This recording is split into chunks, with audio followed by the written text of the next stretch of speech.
Good morning, Yankees universe. Welcome back to another episode of the Yankees Morning Brew on this Tuesday, October 3rd. Like always, I'm your guy Hector, joined by my co-host, Mr. TC Stills. Check out the intro and we will be right back. Really, y'all don't know this, y'all in danger. I'm a threat. I'm a gamble with your life, cause you know that it's a bet. You know I ain't letting up, my foot is on your neck. Take my word for it, it's a promise and a threat. Really, y'all don't know this, y'all in danger. I'm a threat. I'm a gamble with your life, cause you know that it's a bet. You know I ain't letting up, my foot is on your neck. Take my word for it, it's a promise and a threat. What it do, Yankees universe. Like I said, welcome back to another episode of the Yankees Morning Brew this Tuesday, October 3rd.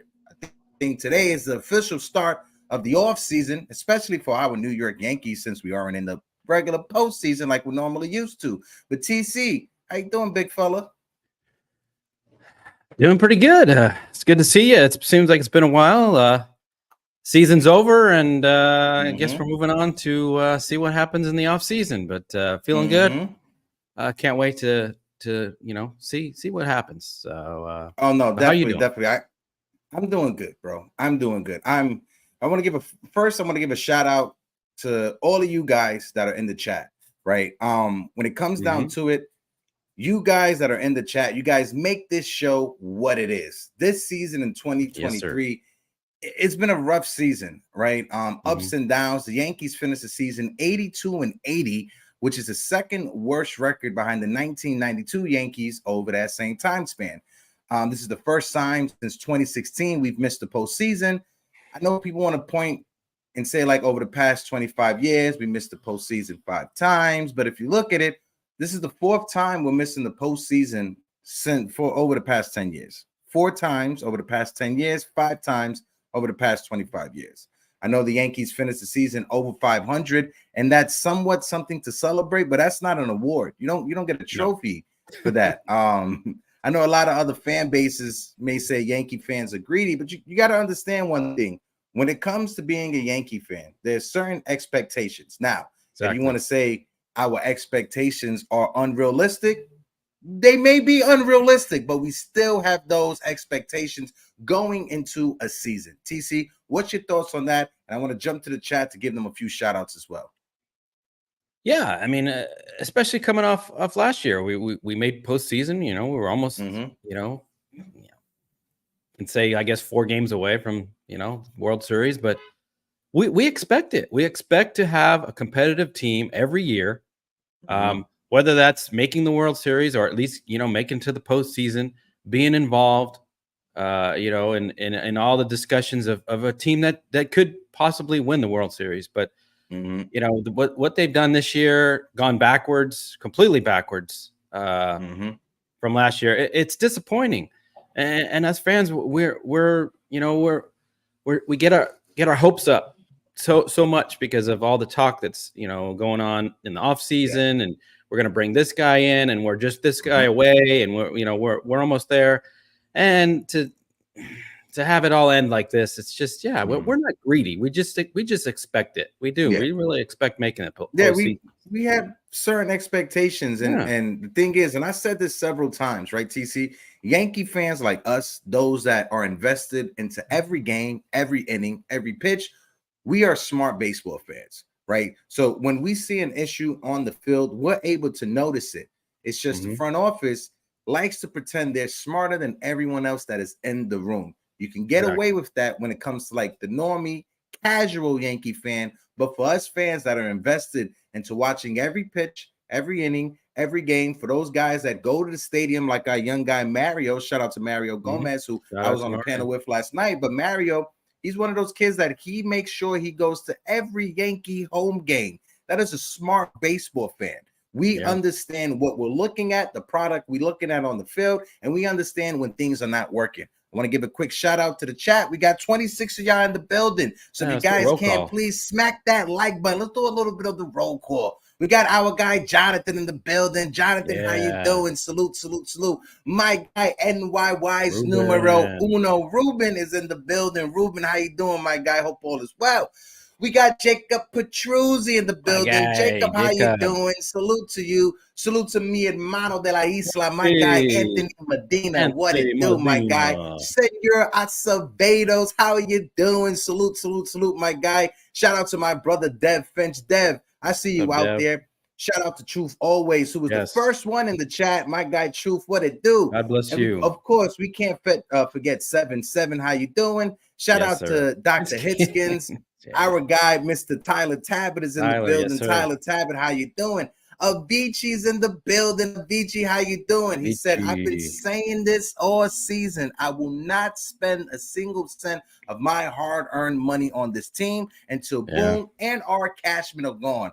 I won't support a garbage product. Don't worry, Avicii. We'll get into that. We got some nice topics to touch on, but I want to continue. Shout out to our friend, Mr. Sean Brown, that is in the building. What's up, Sean? Stevie Pooh, Steve Schumann's in the building. Of course, Shane McNeil's in the building. Like I said, we got 29 of y'all in the building. If you guys can, please smack that like button. And shout out to my guy Vikings. He didn't like the last video, a few of our takes, but it's all love. Vikings, hope all is well. And of course, my guy AK47 is in the building. AK, how you doing? If you guys, I know some of you guys follow us on social media. If you guys can, in the description, my Twitter, Instagram is all in the description. But over the weekend, we had an announcement come out over from Morning Brew Sports. If you guys didn't see, shout out to my brother Celso Porto. This Saturday, we were at the SNY studio. Shout out to our friend Dexter Henry, who's become like a mentor to us. But D. Henry, shout out to Dexter Henry. He had Celso on his new show. It was a great conversation. Make sure you guys go and check out the New York Post's YouTube page so you can watch that video. Check it out on our Twitter as well. It's the pinned video and the profile for Morning Brew Sports. But we had a video that we debuted on the channel, on the show, I should say. So I'm gonna play the video and we'll be right back to get your thoughts on it. I got some bonus stuff to talk about because this guy right here, Celso Porto, one of the great content creators that we have in the New York area. As I said at the top, you've been doing such a great job with the Jets Evening, Knicks, Morning Brew. Love the content there. But you guys, the whole Morning Brew crew, you guys have some new stuff coming, some new stuff cooking. And I want everybody to take a look because Celso gave me a first look at a video that you guys put together. It's pretty dope. Everybody, let's take a look at that video. Let's check it out. Hey, yo, bro, I know you're busy right now, but the Knicks season's coming up really, really soon, and I wanted to spice up the Knicks Morning Brew a little bit, so I enlisted us into Hoster so that we could see about getting a new co-host, and it just gave us 4 recommendations, and I wanted to look them over with you. Can you come in real quick? Yeah, bet, bro. What we got? All right, so like I said, we got 4 recommendations. Here's the first one. Yo, I love Ronnie 2K, bro. I love his games. I just don't know if he's the guy. You know what I mean? All right, cool. Hell no! God, no! There is no way on God's green earth that I'm going to do a whole season talking about the triangle offense and Frank Ntilikina. That's a no for me, bro. Let's pass on that. What about this guy? Bargon, no, bro. Move that off of the phone. Come on. I'm starting to lose hope in this freaking app. I thought you said we had options. Yo. All right. Yeah. Yo, let's see what Hector thinks. They might have got this one right.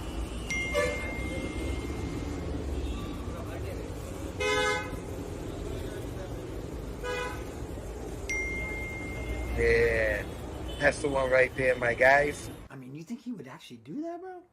I think so, bro. Hector's good, bro. Let's do it. That's the one, man.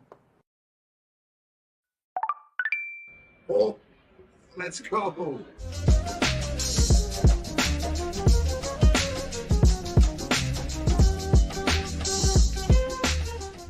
All right, Jigga.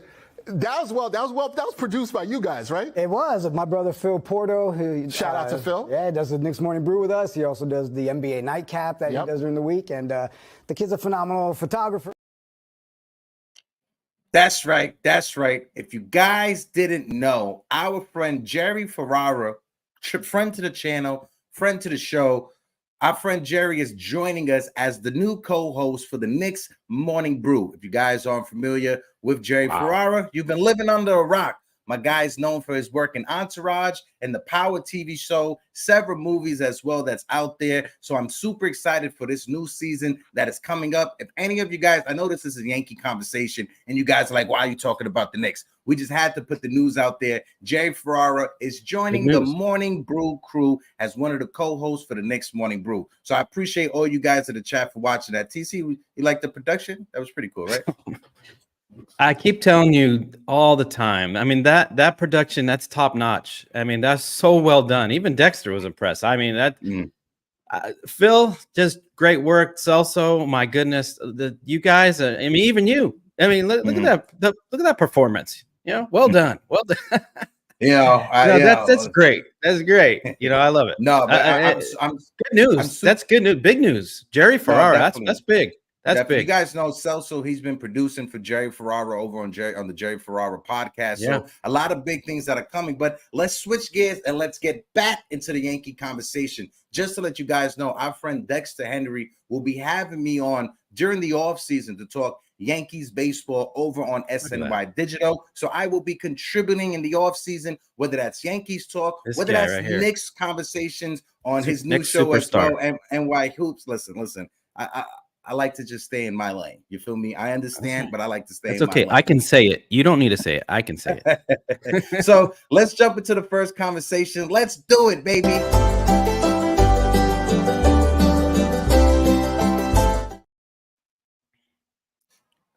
And the buffoon will be returning in 2024. Aaron Boone, news came out yesterday that he will be managing the Yankees going into next season. You know, it was surprising news that it came out at the time it came out. I'm not surprised of the news. I'm surprised of the timing, because I thought that we was going to do a full audit and everything before anything was set in stone. So I guess that's out the way when it comes to the audit. But like Fireside Yankees reported, shout out to my guys over there, Aaron Boone expected to return back as the manager for the New York Yankees in 2024, according to Andy Martino.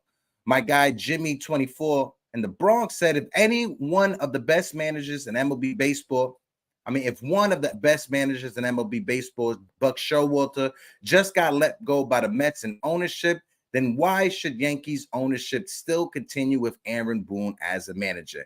And he's failed 6 long years without bringing at least one World Series championship to the Bronx. I want to shout out my guy Christian from the NYYST podcast. Last night I was on the panel with them, and he brought out a stat that I think is something that needs to sit in our head. There's never been a Yankees manager that has managed a team for 5 seasons or more that's never been to the World Series. Aaron Boone is the first Yankee manager that's been managing the team for at least 5 seasons, and he has not been to the World Series at least once. TC, what's your thoughts on that? Folks in the chat, let us know as well. And if you guys can, make sure you guys go on Twitter. Shout out our guy Christian from NYYST. Go ahead, TC.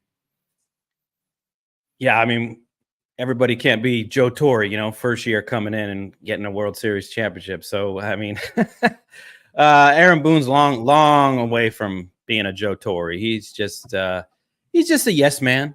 He's just there taking orders from the analytic team and Cashman, and just same old, status quo. Him and Cashman coming back, just to do the same old thing. And this ownership is different. It's not like it used to be with George and his crew. Aaron Boone would have been long gone. Aaron Boone would have been probably 2-3 years ago would have been gone. But not this team, not this organization. They just want to keep running the same guy out there. And yeah, I guess they don't think that any of the blame is on Aaron Boone. It's I don't know. Is it just is all the players, all the injuries, what's all the excuses? It's not. I don't know. I see a lot of bonehead moves from Boone, but I guess apparently all the players love him. They back him up. He backs them up. He bakes cupcakes and candy for them all every day. So I don't know. I don't know what to say. Seeing Buck Showalter go, a very good manager. That's the guy I thought they would have brought back, to the Yankees a couple years back. But Unfortunately, he's let go, but Aaron Boone still has the job. So yeah, honestly, this season upcoming, I'm gonna say that it's make or break. It's for both of them. So if there's no championship, no playoffs for this team in 2024, they're both gone. They have to be gone. That has to be the approach, because like I said on the last show and last night, over on the round table, Knights of the Round Table with my brother Pete Seminetti, I said it last night and I said it on the last show on Friday that it's either put up or shut up. If you want to give Brian Cashman the mulligan for this season because of his tenure with the Yankees, copy. I'm all for it. Give him the mulligan for this season. But he needs to know going into next year, him and Aaron Boone, if it's the same old nonsense next season, you guys are done. Point blank period. Like I say, you give him the mulligan for this season, copy. You give both Boone and Cashman the mulligan. When it comes to Boone, the only time I do defend Boone, yes, Aaron Boone does make some moves out there that it makes you scratch your head. You question what was the reasoning behind it. Did he want to do that, or was that from the analytics in the front office, right? Aaron Boone, a lot of his mistakes or his mishaps, it gets blown out of proportion because of what he has to work with the roster that he has. Of course, bringing in Nick Ramirez, a lefty on lefty, is going to blow up in your face because Nick Ramirez is trash. That's not Aaron Boone's fault. Aaron Boone didn't bring Nick Ramirez on the roster. That's Brian Cashman. Everything falls on Brian Cashman. Like I said, is there stuff you question when it comes to Aaron Boone on certain moves that he makes? Absolutely. I'm not taking away any of that. What I am saying is that the roster that he has, the players that he is using, he is limited because of their talent. And the person that's in charge of that is Brian Cashman and Michael Fishman, who's the assistant to Brian Cashman, and the analytic department. The analytic department is the reason why Joey Gallo was on this team. There's a reason why Josh Donaldson, IKF, Frankie Montas was on this team. None of those players were on this team because of Aaron Boone. It's all because of Brian Cashman. I want to shout out some chats real quick, and I'll throw it over to TC to get his thoughts. My guy Razel the Great, he said this season was supposed to be the prove it season, coming off of last year's run. This year's was supposed to be the year where we saw results, and it didn't happen. I'm not going to disagree with him in that, especially coming off of a postseason run where you get swept by your rival, the Houston Astros. This is the season that we put out there after getting swept out at the ALCS last year to the Houston Astros. This is the season that follows 82-80, missing the postseason for the first time since 2016. Go ahead, TC. Yeah. So I mean, building on that, they apparently thought that just getting Carlos Rodon was going to put them over the top because of last season. It had nothing to do with the hitting. Apparently, it was just the pitching, I guess. So that's that's their thinking. Brian Cashman, like, well, we didn't hit in the postseason, but let's just bring in Carlos Rodon and that'll fix everything. So we could see that at the end of last year, the second half, the team didn't hit. Aaron Judge carried the whole team the whole second half. They got out to such a big lead that they were able to hang on and just kind of just coast through not coast, but just like barely make the playoffs, barely get by Cleveland. I mean, and then they just get embarrassed by Houston, and been no big deal. We'll just pick up Rodon and we're good. No, the writing was on the wall. The hitting was the big issue. It's been that way 3-4 years now, and they still believe in the analytics that will fix the problem. No, they got the wrong players, and something needs to change. And Aaron Judge is making himself known with the organization, saying we got to change something, and he believes analytics is a very big part of it. So we'll see what happens, but got to move on from some of these players. Some of these we're going to talk about it, but some of these guys got to move on. They can't come back. No. 100% TC. I am right there on board with you. And we'll get to who's going to return, who's not going to return. And when it comes to the Yankee audit, right? That's going to happen. I just want to make sure I'm not jumping over my topics real quick. No, not jumping over the topics, right? But when it comes to the Yankees audit, right? I put out a video yesterday. If you guys haven't watched that video, make sure you guys go watch that video. Go show it some love. Give it some likes and stuff. When it comes to the audit, I feel the audit is going to be more, going to have to do more with the skeleton of this Yankee organization, right? What I mean by that is the fact that, like I said, Boone's coming back, Cashman's coming back. I think we need to grasp reality as Yankee fans. Both of those guys will be back. Who may not be back is the supporting cast that they have.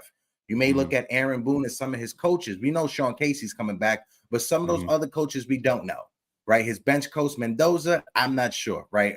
Like Kristen said yesterday, if I'm walking down the street in the city, I want to be able to point that man out in a crowd of 20 people, right?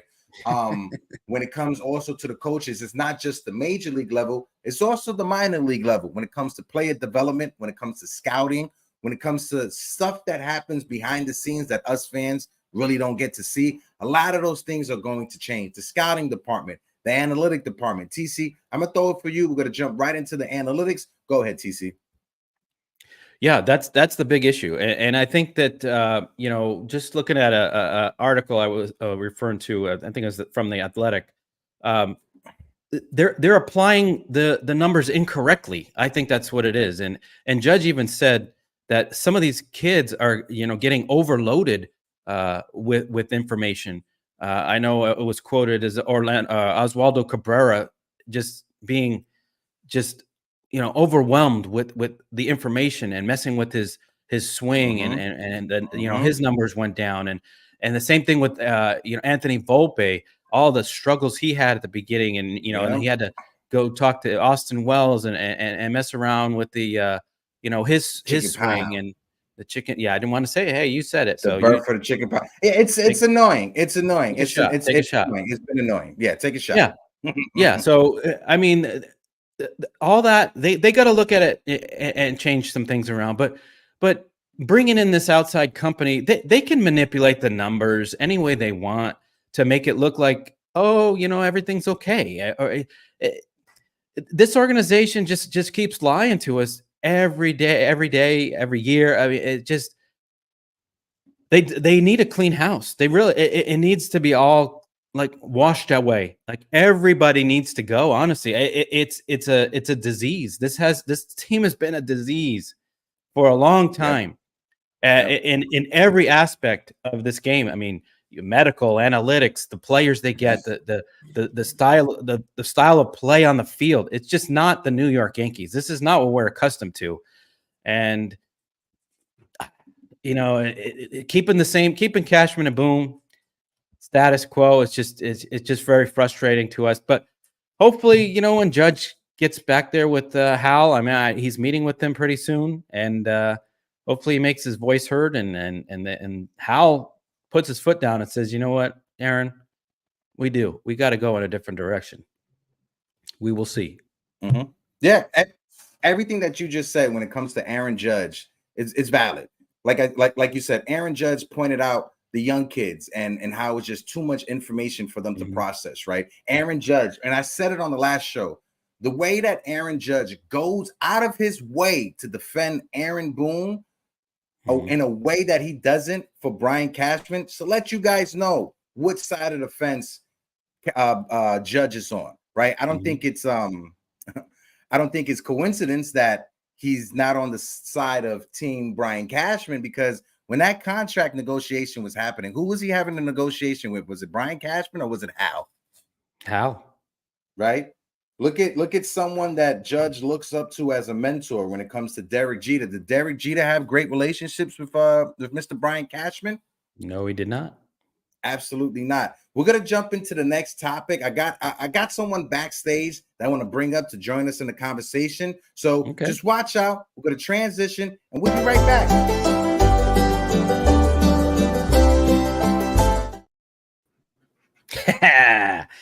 Jigga Man Porto. Porto. What's good, bro?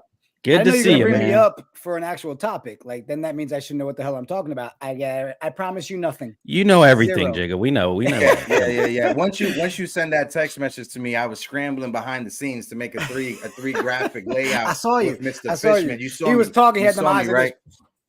Exactly. Yeah. I was out the way, but Celso, happy that you on. I played the video early, right? From when we was on Dexter, when you was on Dexter, and the video of me, you, and Phil. So speak to the chat. Let the chat know what's going on over here at Morning Brew Sports. I kind of love the fact that whole SNY thing, they took like the most catchiest thing I said. And when I saw the tweets go out, I was like, oh shit, I said that.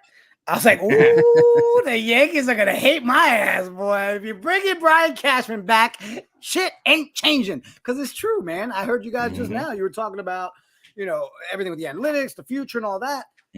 We literally, guys, we can go back and chat. You guys know it. You can go back to the beginning of the season right here on some of these episodes. And even the episodes we did on NYYU with Get Yanked and with Pete, we talked about it. We want to see the young guys, but also focus on, hey, if we do that kind of stuff, we're going to take a step back.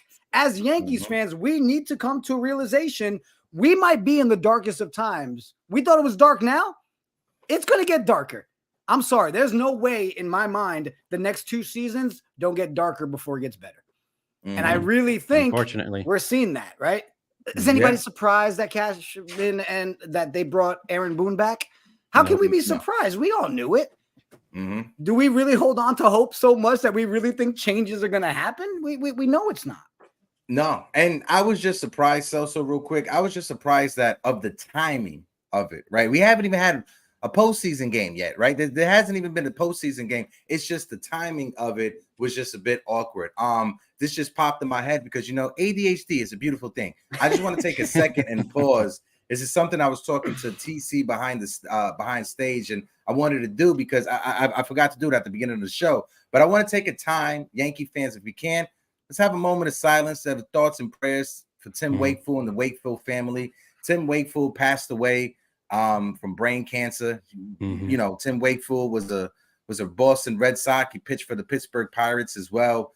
This is a very personal issue, and this should be quiet. The family wants to deal with this behind the scenes. So if you guys can, just throw your prayers emojis in the chat for the Wakefield family. Tim Wakefield, even though you was on the Boston Red Sox, you was still a human being at the end of the day. And these are one of those moments where you separate baseball from real life. And this is a real life situation. This is a man that he wasn't even 60 years old, and he left this earth. You got to think of it like that. Right. If you guys have elders that are in your life, folks that are older in their 60s and stuff like that, cherish the time that you have with them, because you never know what's going to come for tomorrow. Right. So I just wanted to throw that out there. TC, I want to get your thoughts on it real quick. Celso as well. I want to get your thoughts on it as well.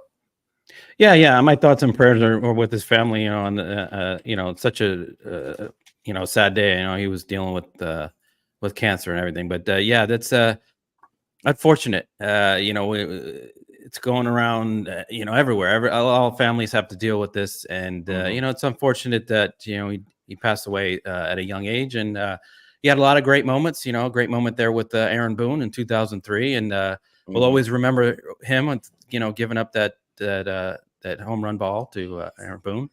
And walking off and seeing Mariano kiss the mound, and a lot of good moments with Tim Wakefield, and he's going to be missed, and thoughts and prayers again with the family and friends.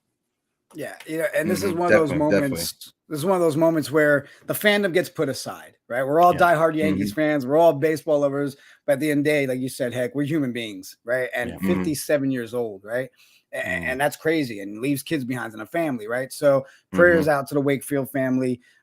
It's moments like this you got to put that fandom aside and forget it's the Red Sox and Yankees, and it's about the person and what they brought to baseball. Of course, man, blessings and prayers to the Wakefield family. And heck, I love that you brought that up, man. Appreciate that. Yeah, no, I just felt it was the right thing to do, even though him giving up that home run to Aaron Boone is the reason Aaron Boone is managing us. I still want to give my thoughts and prayers to Tim Wakefield. Like I said, this is real life situation. So hopefully your family is doing well, and my thoughts and prayers are going to your family. But going back to the topic we was talking about, we're switching gears and we're talking about the front office and Michael Fishman specifically, because the person that is in charge of the analytic department, the person that was put in charge of hiring the individuals that work under Brian Cashman, was the assistant to the GM, Michael Fishman. Now, like I've said several times, Brian Cashman definitely deserves blame for some of the moves he has made and some of the moves he hasn't made. When you look at our player development over the past 10 years, we finished dead last in all of Major League Baseball when it comes to wins above replacement, when it comes to WAR or WRC plus for the players that we draft since 2010 till now. We are in last place, and that's with Aaron Judge, mind you. That is with Aaron Judge on this roster that we are in last place. When it comes to international signings, the only international signing that actually seems like he's going to be something is Jason Dominguez, right? Luis Severino, injury history. Gary Sanchez never lived up to the expectations. When you look at player development as well, you could go further than 10 years since 2020. The pitchers that he has developed: Ching-Ming Wong, Ivan Nova, Phil Hughes, Jabba Chamberlain, right? Luis Severino. If you want to throw in Nestor Cortez, fine, you could throw in Nestor Cortez, even though he came for another organization. And that's about it. Betances. That's about it. Betances was a starter that they converted to a reliever, but when it comes to the bullpen, he does do a good job with finding arms for the bullpen. So I give him credit where credit is due. But if you look at starting pitchers that have been developed under Brian Cashman, none of our starting pitchers that he's developed, besides Ching-Ming Wong, finished top 5 in Cy Young. Ching-Ming Wong was the only Yankee pitcher that finished top 5 in Cy Young. Go ahead, Celso. My fault. What kills me too is season after season, we see these young pitchers in our system that we get high on, right? We're like, oh, I want to see this one. Yeah. And then it never turns into anything. They get overhyped, but then they also never get their chance. We don't call them up. We trade them away. Like, it's like we always get hype about these guys in the pipe and it goes nowhere. Right. And it's like, again, more proof on how can you let something like that continue to happen? Bring some of these young guys up. I mean, when I'm sitting here watching like the pipe, when Sandy and Julian are doing it, and we're seeing all these player of the weeks for our pitchers across the minor leagues. And it's like, man, the Yankees really could use some pitching. Shit, we got it. It's right there. Go grab them. Go grab them. But we never do, man. It just goes to waste. So it goes to your point, Heck. We can't trust them to make any decision or elevate or have a career put together for any of these young pitchers. So why even bother grabbing some? Yeah. I feel like we literally grab pieces just to use them as trade bait, hopefully, or hold on to them like we know they do forever. Let's hold on. They hug our assets all the time, and it makes no sense. Makes no sense. And silver lining, if there is a silver lining to find, and I'll throw it over to TC after this, is none of the pitchers or none of the players that we've traded away have become superstars. But that's more on the front office, not drafting or signing the proper players. Besides Ezekiel Duran, who had a great season, not a great, but who had a solid, productive season for the Texas Rangers. Besides him, none of the trade players that we have traded away has become anything. And that has to fall on also Brian Cashman. There's a reason why GMs do not want to make trades with Brian Cashman, because the return they get is not a good return 9 times out of 10. TC, what's your thoughts on that? Hold on real quick, TC, before you go, right? Yeah, Look, go even for it. you got Tats. What up, Grandpa, Uncle Tats? I love you, my guy. But he even wrote, let's not ignore the pitchers we get to see after one bad start. We turn our backs on them and call them busts. Yeah. Literally, right? Lying. I mean, it's always the same thing. Yeah, I mean, and speaking about that, look at what happened at the end of the year. We had all this opportunity to bring up Unesis Gomez, Drew Thorpe, Drew Thorpe, Will Warren, Clayton Beater, and we didn't. We went with a guy named Weaver, who we got from Seattle, a DFA. We got McAllister. Why in the world are we bringing these guys in to pitch meaningless games when we could have seen our future prospects pitch for a whole month? It makes no sense. I'm just lost with words. I don't understand. I don't get their philosophy. And then they bring in Frankie Montas. We said it on the show. He's going to come in the game Clark Schmidt pitches, and he pitched for what? For what?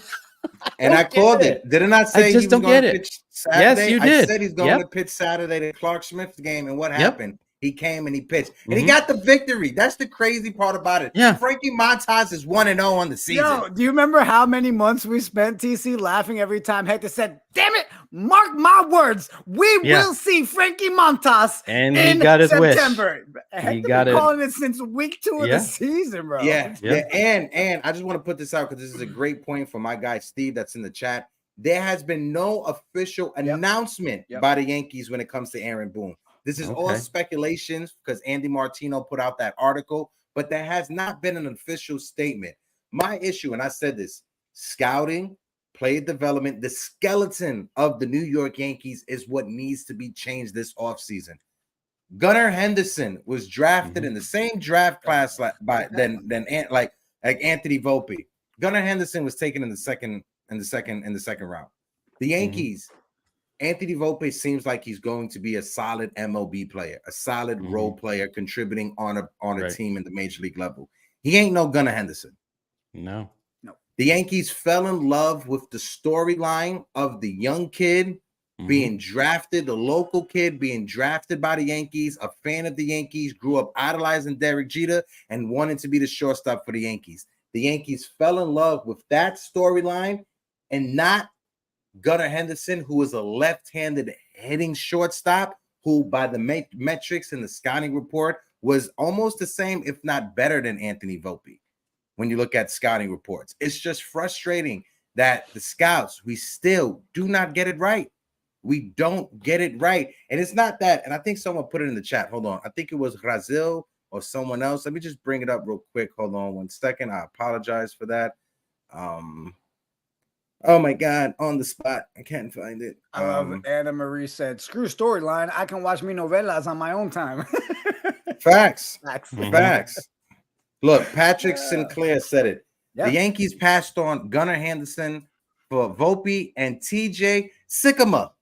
So we didn't just pass on Gunnar Henderson once. We passed on him twice. We drafted Volpe and someone by the name of TJ Sycamore instead of Gunnar Henderson. Yeah. That goes to show you that the shakeup has to start in the front office. It has to start with the scouting department. There's no, like Brazil said, TJ who? TJ who? Exactly. I'm Sycamore of the front office and Brian Cashman. But you like that, analytics, right? You like that, right? The analytics is telling them to who to pick and how to play and how the to analytics. You know what? And again, I said it the other day, right? On SNY, heck, right? The analytics, they can be amazing. And who knows, guys? The analytics might be right. The problem is we're not reading those analytics. You cannot sit here and tell any of us that we know what we're reading. Look at this guy's cheesy smile. This dude, he walks around, he's just like, I work for the Yankees. What's your job? I have no idea. Like, that's how I see him when I see his picture. This is another guy that Celso, if you and I were walking down the street in New York City like we were this weekend, I miss you, my brother. I love you too. Love you, bro. But if we were walking down the street, we wouldn't be able to point this man out and say, oh, that's Michael Fishman. He's the guy that's assistant to the GM, Brian Cashman. He's the guy that said, we wouldn't be able to do it. Look at his face. Look at his face. It's corporate America. And I saw somebody else in the chat before I bounce right now. Heck, I'm going to leave it with this one. I saw somebody in there. We're talking about the analytics and all that, and their biggest concern is our medical staff.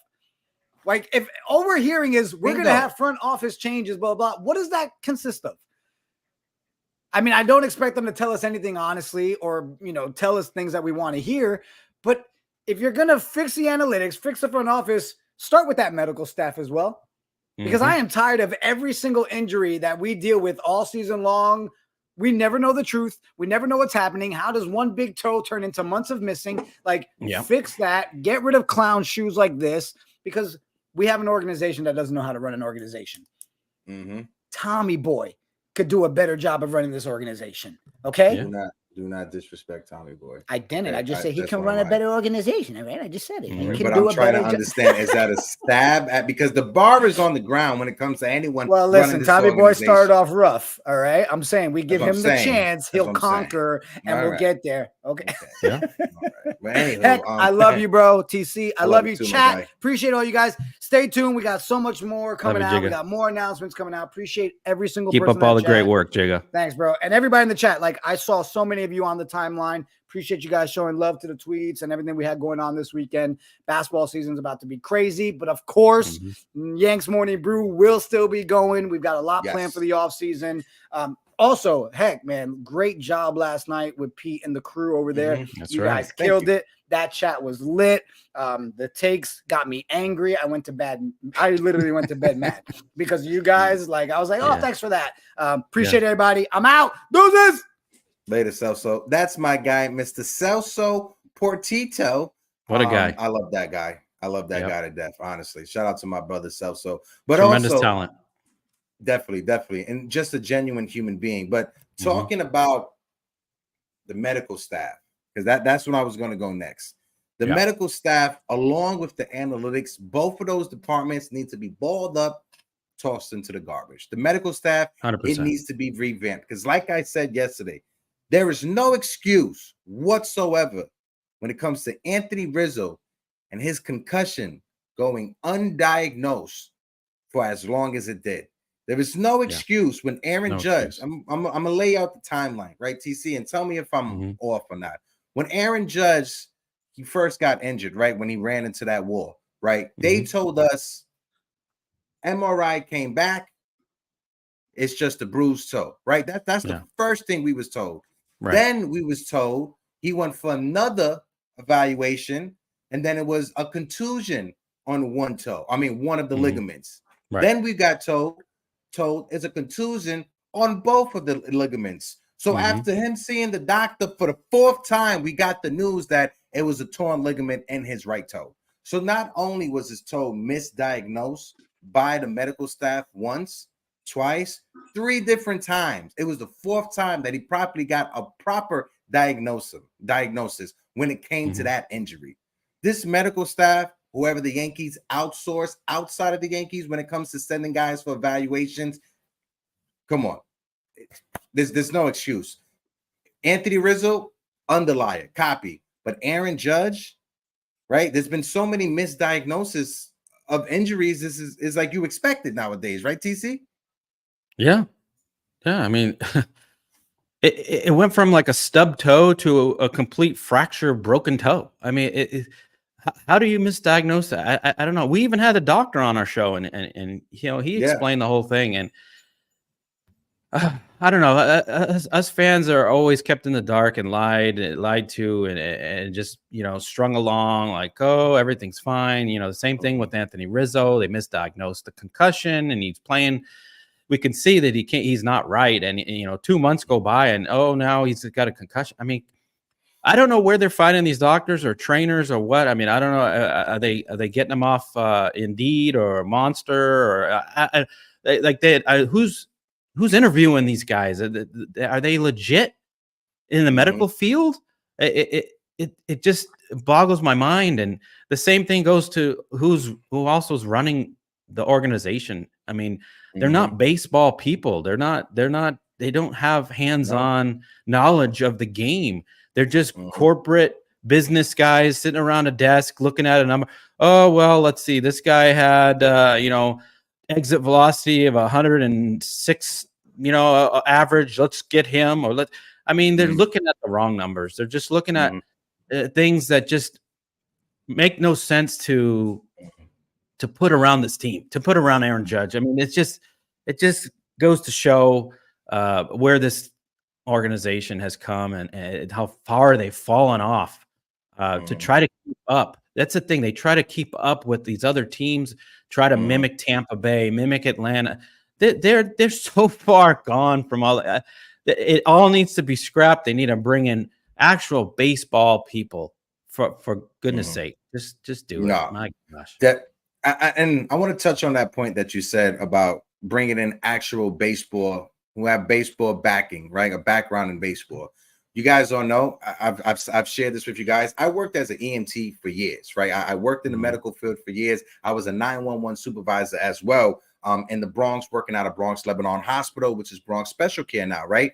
When I first got the job, right, as working for the company I work for, and I got the promotion to be a 911 supervisor, even though I worked 911 sporadically, I wasn't always working 911. I did more transports than anything. But working as a 911 supervisor, I noticed a lot of the old timers who worked 911 for years, they were a bit pushy.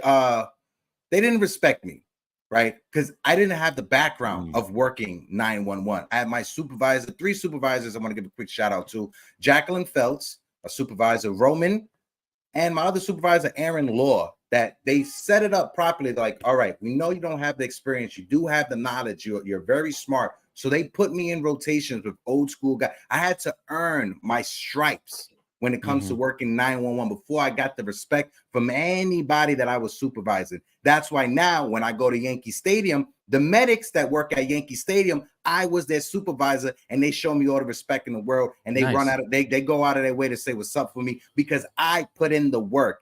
That's what you need to do. You need to put in the work. You have to have the baseball background in order to be successful in it. Like I said, you can have all the knowledge in the world, right? You could be brilliant. You could score whatever you can when it comes to tests. But when it comes to that real life, hands-on experience, you only get it from actually doing it. Yep. That's it. Yeah, I agree 100%. 100%. Point out someone in the chat, my guy Razil the Great, who said, "Thank you. It's been burning me. Christopher Ahmad is the head quack of the medical staff. It is the same guy. This is the same Jaguar that was messing up wrestlers at WWE. Absolutely. Yep. Absolutely. If you guys ever seen the dark side of the ring, if you guys saw CM Punk and his story about what he went through with Dr. Ahmad, he hit it right on the head, bro. So, listen, Ahmad may be an amazing doctor, an amazing human being. He has his practice and everything like that. But after a while, if the things aren't adding up and it doesn't make sense, if you have injuries after injuries and just misdiagnose them after misdiagnose, what's going on? The medical staff needs to be fixed. The analytics department needs to be fixed. Those are the 2 things that I think needs to happen this offseason. Now, when it comes to the coaching staff, like I've expressed already, when it comes to Aaron Boone, he'll be back. Brian Cashman, he'll be back. But it's the supporting cast around both of them that we will see the changes from. TC, what's your last thoughts on this before we switch topics? Yeah, I agree. I mean, a lot of it doesn't fall on Aaron Boone. I know we're bad on him because of all the moves he makes, but he's only able to do what he can with the players he gets, and he's listening to the analytic team and Cashman on all the different moves and particular lineups he has to make. It's all comes from them, and it's not his fault, because I know for a fact he's a smarter baseball man than this. He comes from the family. We the baseball family. We've been talking about it. So the higher ups are running this team, and it's unfortunate that that's where baseball's gone now. So let's bring in some baseball guys up top and start from there. Yeah, I want to shout out a few people that joined us late in the conversation. I don't want you guys to think we forgot about y'all, but shout out to my guy D-Rod that's in the building. D-Rod, what it do? One of my favorites in the chat, Anna Marie Lepiv in the building. Anna Marie, hope all is well. Shout out to my guy NFE that's in the building. Salute, 3 capital S's. Of course, the troublemaker Sunil's in the chat. Sudi. What it do? Uncle Grandpa Tats was in the chat earlier. Got Macho King's in here. Macho's around. They were dumb early last night. Shout out to Sheepdog as well. And I'm looking for Macho King. I saw him. He's here. And then the chat, there he is. My guy, Macho King. It's in the building. Macho King, you had probably one of the best voicemails from yesterday on the show. So shout out to my guy, Macho King. It was a great he's a Hall of last Famer. night. He's a Hall of Fame voicemail guy. Razil the Great, the GOAT says, smack that like button, hit that sub button, and share the stream. If you're watching this for the first time, hit the subscribe button. It helps us out. It helps other Yankee fans join the conversation. And we got 44 of y'all in the building. So smack that like button so we can get close to 50. But TC, Yeah. let's switch it up, right? I know Yep. we touched on this guy You last got it, Friday, Macho. but we got to keep talking about him. We got to talk about the captain, El Capitan, Aaron Judge, because he had other statements after Sunday's game. Hold on, let me just remove this from the chat right here. He said, I think there's some things that happened this year that opened people's eyes. Mm-hmm. Hopefully the right people saw it, and we'll get the right people in the room to discuss those things and figure it out. I'm excited. Hopefully there's some better things to come. We got an extra 4 weeks to brainstorm, kick some ideas, talk back and forth, and why not get that started earlier?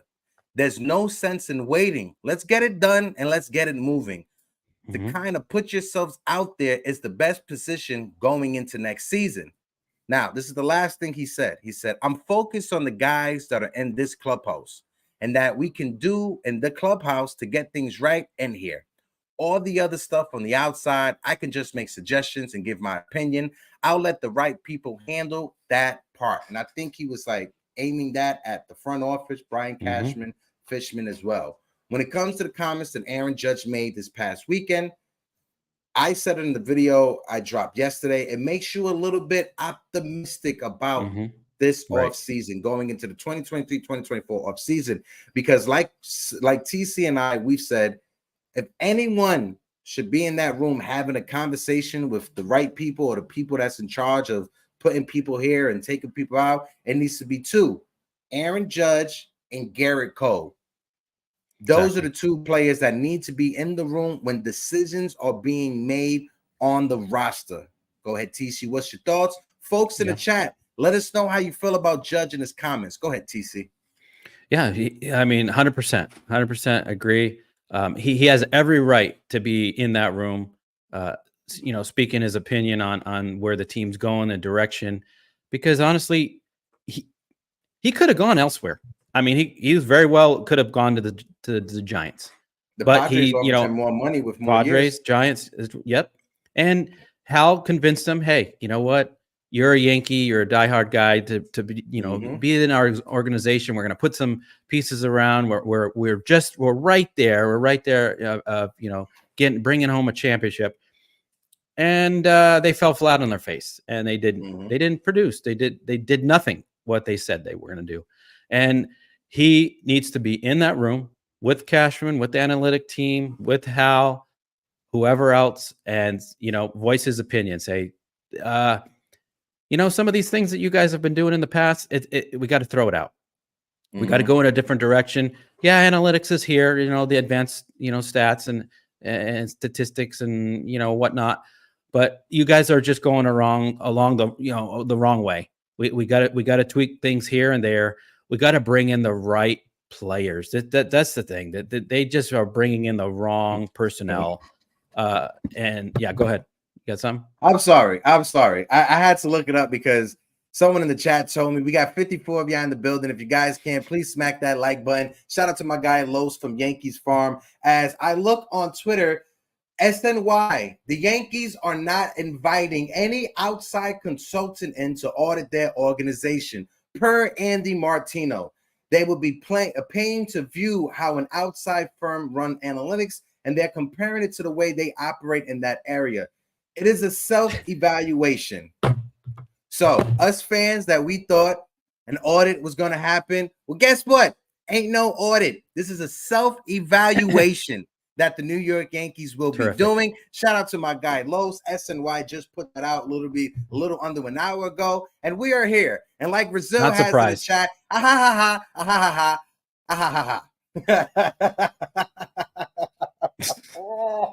This is another embarrassing laughter. That's what this is. Awkward laughter from Hector. This is what I do when I get in awkward situations. This is what I do. I laugh to get myself out of those situations, and this is one of those things. Go ahead, TC. Exactly. Ness puts it in the chat. Yankees propaganda at its best. Exactly, it is. It's just propaganda, getting you thinking, oh yeah, they're gonna audit themselves and fight. No, they're not. They're gonna just all go in a room and well, we did okay, huh? What do you think about our season? Yeah, we're fine. Everything's fine. No, Aaron Judge and Garrett Cole need to be in that room and start flipping some tables. Say, you know what? we're tired of this. We're not going to be here if this is what you guys are going to just jerk us around all year. It's enough. Enough's enough. We got to see some change. Having Boone and Cashman back, what for? What? Why? You better make some changes. It's like when you go to Target, right? And there's an issue that happens in Target, and then Target does the investigation and tries to figure out what happens. That's what the Yankees are doing. They're gonna do a self-evaluation. This is the most Yankee thing that can happen. So they told us, they put it out there that an audit was going to happen. Right? They told us at the beginning of September, right? The young kids came up, Jason Dominguez, then Jason Dominguez got injured. So what they did, they came out and said the Yankees are going to do an audit to see what changes needs to happen. It gave us a little hope. So what happened? Instead of fans being upset, instead of that fire Brian Cashman day being a lot bigger than what it was, what did the Yankees do? They fed us the bait. Us Yankee fans, we took it, and guess what? Now we got egg on our face. Because we believe the front office. We believe the front office. I feel embarrassed now. We believe the front office that they was going to be doing an audit. Like Ness just said, this is a scam. We really did. This is a scam. Every Yankee creator that's out there, we made how many videos because the Yankees told us that an audit was going to come, and not even the first game of the postseason happens. And what? Aaron Boone, the speculation is he coming back. And guess what? SNY just put out Andy Martino. Ain't no audit happening. The Yankees aren't going to hire an outside firm. They're going to do everything from within. Yeah, internal. Yeah, the people that don't know what they're doing, they're going to evaluate themselves. Yeah, that makes a lot of sense. Makes a lot of sense. Post real quick. Yeah. We got to watch our blood pressure. Just to take it easy over there. But shut up, TC. doesn't surprise me. I mean, I gotta, hey, I gotta check myself too. I mean, I'm older than you, so don't worry about it. Yes, you absolutely right, Crackle Nuts. I was too busy eating chicken tendy buckets to chant Fire Cashman. You are absolutely right. I had ketchup and French fries on my face. Yeah, they appease us with the chicken buckets. There must be something in there that just calms you down, so you don't scream and yell. But I mean, if I was a player on the team, I'd be upset. The players can't be satisfied with this. They can't be.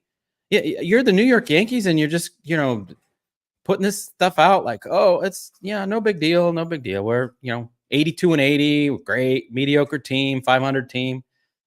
And no change. All these teams are firing managers, coaches, owners, GMs. I mean, oh no, everything's okay in New York. We're good, bro. You can't make this up. And I appreciate you, Lowe's, for dropping the news. It adds more to the conversation. But you cannot make this up when it comes to this team and the pump fake that they did. Jesus Christ. Yankees Twitter is blowing up right now. Los is like, Yankees Twitter is about to blame Mario for going to all of those games again. No, listen, here's the thing. Leave Mario alone. Mario's Yankees fault, Twitter, sure. It's Mario's fault that the Yankees don't know their ass from their elbow. Yeah, Holy the grounds crew messed up this year. Yeah, they're the fault. Crap, bro. Oh my God. I don't even know if we should switch topics. We should stay here for a little bit before we switch and go to the next topic. I want to shout out some of the chats real quick. My guy Brett Alexander said they aren't worried with championships, just keeping that record over 500 and stacking cash. That's all Hal gives a shit about. I'm starting to believe it. Bob Clappish put out an article a couple of weeks ago, right? And Bob Clappish is a very well-respected reporter in the industry. He does amazing good work, right? Bob Clappish came out and said that a person close to Hal Steinbrenner, a close source, said that Hal is fed up with this team finishing in second place or as a runner-up. I don't believe that anymore. Exactly. I don't believe that anymore, because if that's the case, Hal Steinbrenner would have stood by his words. I can't trust him no more. No, we haven't won a World Series or haven't been to a World Series in 14 years? That doesn't matter. It doesn't matter to them. They don't care. One of the highest payrolls in baseball.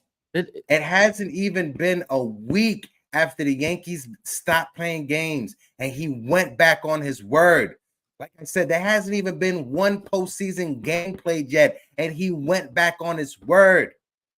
This is the offseason that how we were actually going to sit back and see what you was going to do. I know I was. You said you was going to have an audit. You said some changes were going to happen. You, according to the reports, you were fed up and frustrated. I took your word. And not even a week go by. Sunday was literally less than 48 hours ago. Yeah. And you already went back on your word. I tell you, it's sad. It just lies. My dad puts it's like, you know, government, if you want to go there, but you know, the lies upon lies. Like Razil says, the real issue is that damn Ford train is a distraction. Absolutely. The train outside of Yankee Stadium is the trains. reason. It's the train's fault. Yeah, the trains. It's the train's fault, right? It's the trains. It's the spotted lantern flies that are in New York City. That's the reason why the Yankees suck. Not Brian Cashman, not Fishman, not Boone. It's the goddamn spotted lantern flies that are in New York City. The ticket takers, the bus drivers, the Uber drivers. Yeah, it's all of New York's fault, not the Yankees. No, not the organization. New York. The fans, they were going to blame the fans. This is the fans' fault, right? Don't we get the blame?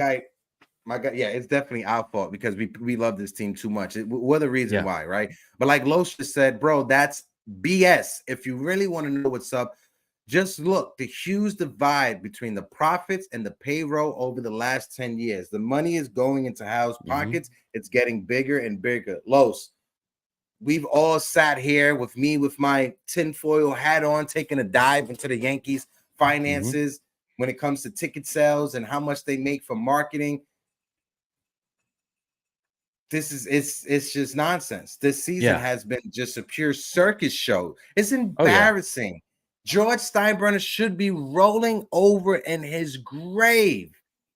The moment you think Hal Steinbrenner is going to channel his inner George Steinbrenner, the moment you think Hal Steinbrenner went to Walmart, brought his ass a Ouija board, sat that shit down just so he could ask his father what to do, the moment you think that's going to happen, he pulls the rug underneath. And it hasn't been more than 48 hours since the Yankees played their last game.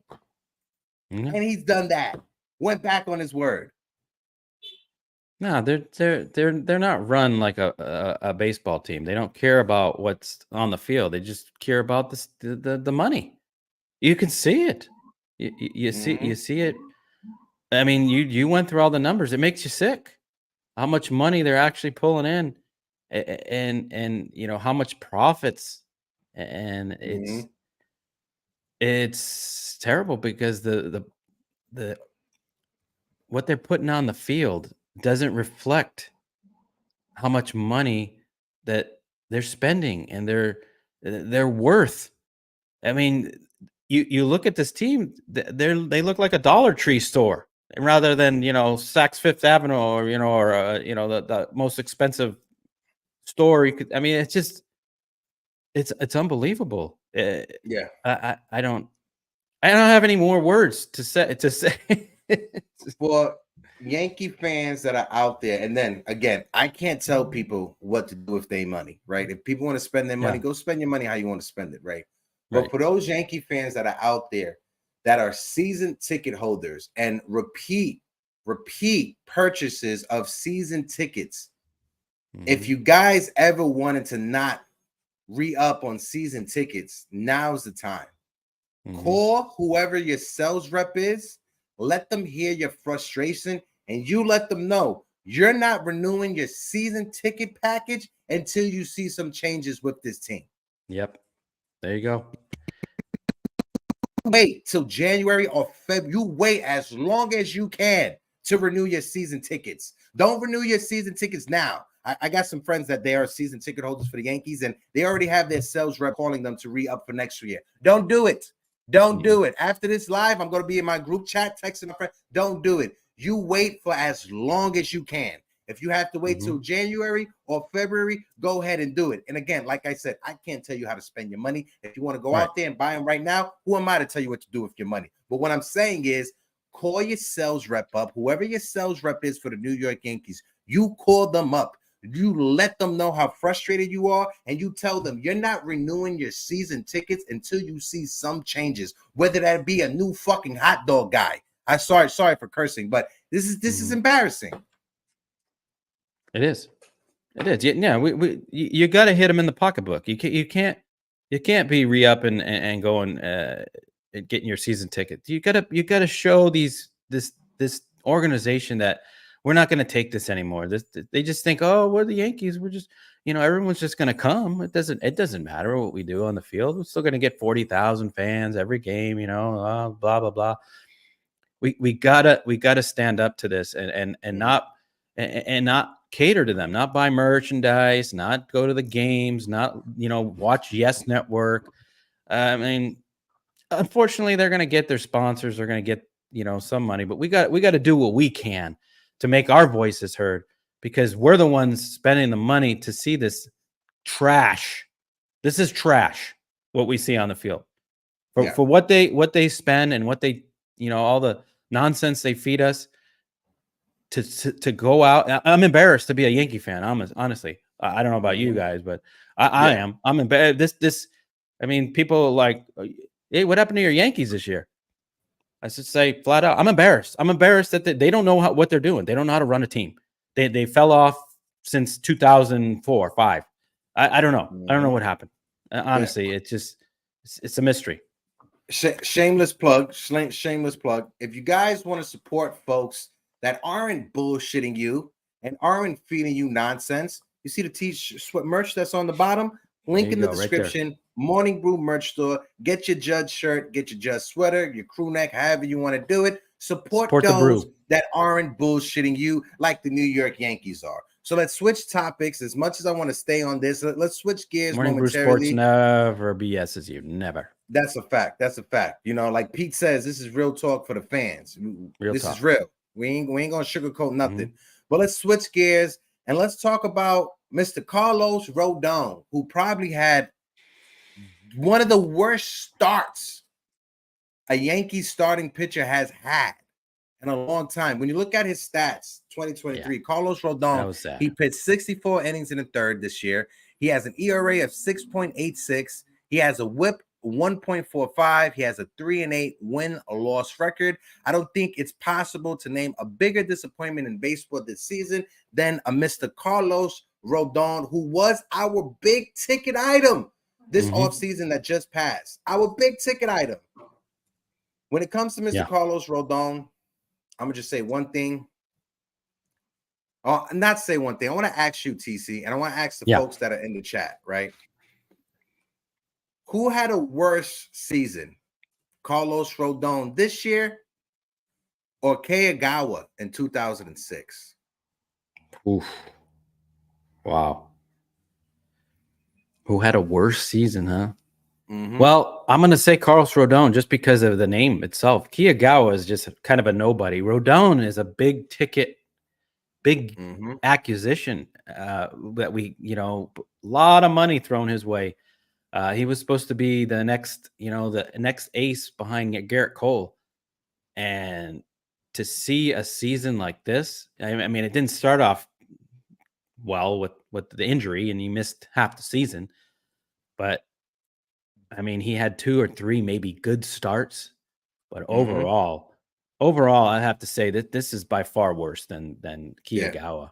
And even those 3 or 4 good starts, he had some innings that it could have blown up in his face. Oh yeah, he had a couple innings bases loaded against the Mets. It could have blown up in his face. Same thing against other teams when it comes to those good starts. My guy AK47 says, remember last season when they asked Boone if Clay Holmes was available and he said no? Meanwhile, Clay literally said, I don't know what you're talking about. I was available. The list of lies continue. And it's not just a list of lies, AK47.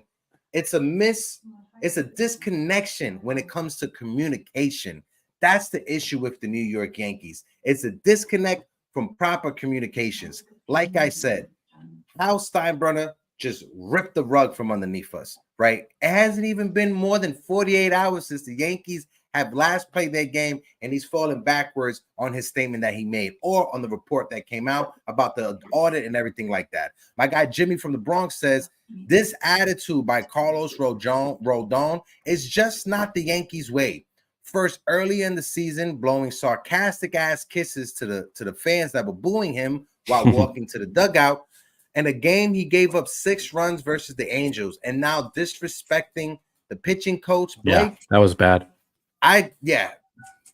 Listen, I love a fiery attitude, right? I love a fiery attitude, but there's always a time and a place. There's always when it's acceptable and when it's not acceptable. Mm-hmm. When you've given up all those runs and you haven't even recorded an out, if the pitching coach comes to you, you shut your mouth and you walk out of the game.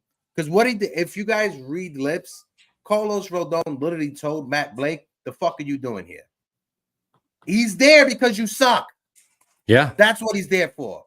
Go back, watch that, and read his lips. He literally told Matt Blake, what the F are you doing here? He's there because you were bombing it, my guy. You were bombing it. And again, like I said, do we love a player that is fiery? Absolutely. But like I said, TC, there's a time and there's a place for that fiery to come out, and then there's a place for you to just bottle it in, and you wait your turn to let it come out. What's your thoughts on that, TC? Yeah. Folks in the chat, you let us know as well. Yeah, there's no reason for him to do that in front of all the fans on the mound like that, disrespect his coach. If you want to have a side conversation in the dugout or in the locker room, then you hash it out there. You don't do that in front of everybody like that. That's just terrible. And again, no accountability. I mean, there's what's going to happen to him? Nothing. You know, he's just, oh, I apologize, but no, you're in the moment. You don't do that. You had a terrible game. You couldn't even get one out in the first inning to Kansas City. Kansas City. This is not Houston. This is not the Atlanta Braves.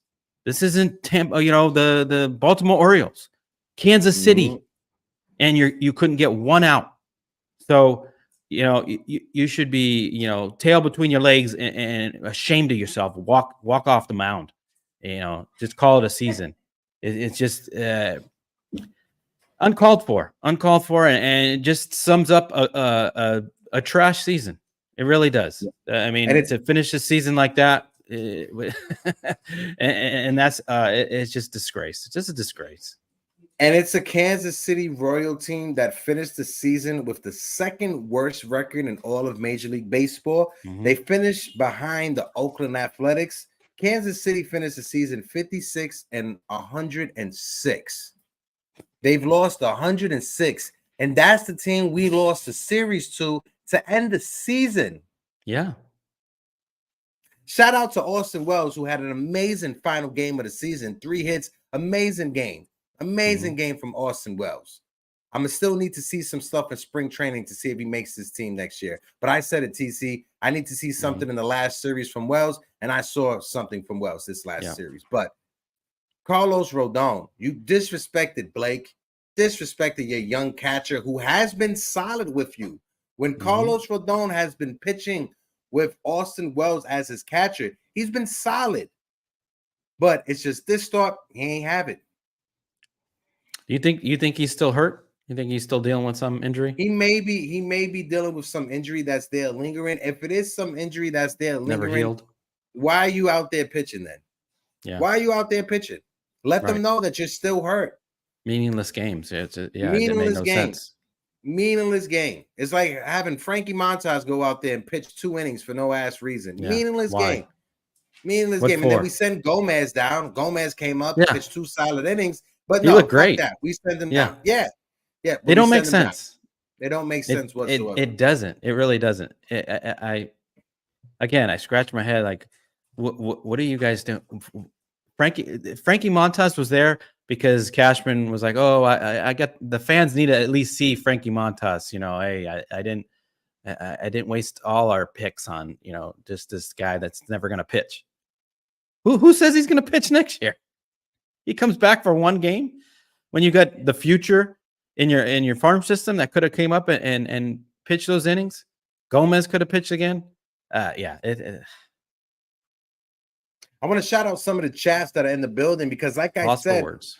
the way that the show is the way it is because of you guys that are in the chat. And my guys, Mac Miles, shout out to Mac Miles who's in the building, who said the Yankees, of course, lost 2 out of the 3 to the mighty Royals. Typical Yankees of 2023. Absolutely. My guy Brett Alexander said Wells is a mainstay, in my opinion, much higher upside than Jose and Higgy. And that lefty swing is perfect in New York. And you heard, I want to leave this up here for a second from Brett. Great comment from Brett. You heard Kyle Higashioka last game that the Yankees played. And that post-game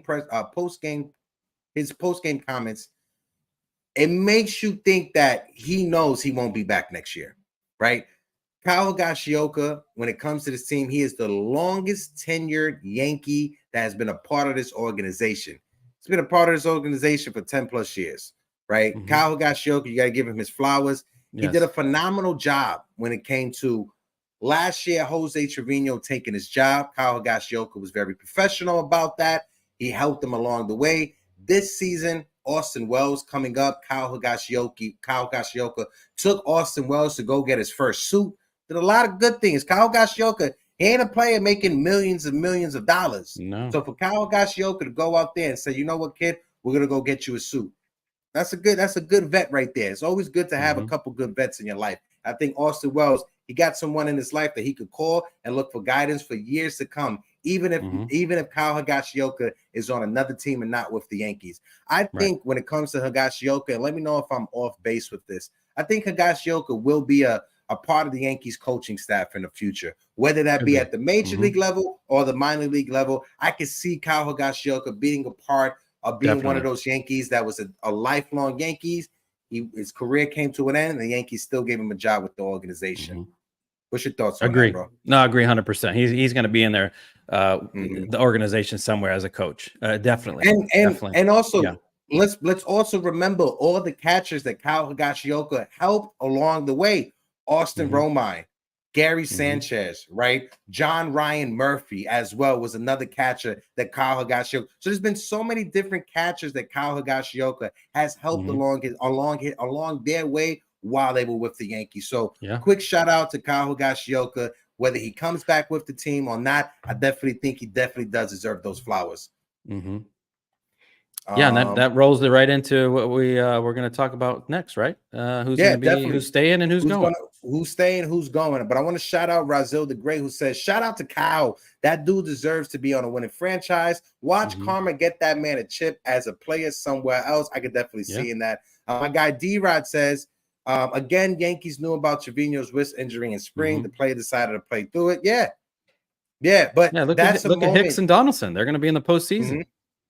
That's a moment right there that, yes, the player decided to play through it.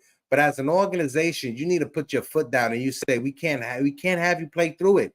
You can't. You're on the contract with us. We need you to be healthy. And that's what the Yankees failed to do. Shout out to my guy, Yankee Frankie, with the $5 super chat that helps us out here on the channel. He said, Hal needs to get rid of the scouting department, the analytics team, and their entire medical staff before they make any changes to the team and the front office. Frankie, you're echoing our same opinion. Hopefully something happens when it comes to that.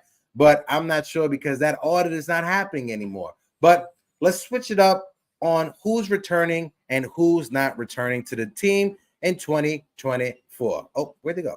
It's right here. Hold on. Where is it? There it is. So now we got Luis Severino, we got Wandy Peralta, we got IKF, Frankie Montas, Kenyon Middleton. Who do you see the Yankees bringing back, and who do you want back, TC? Go ahead. Out of that group there? Yeah.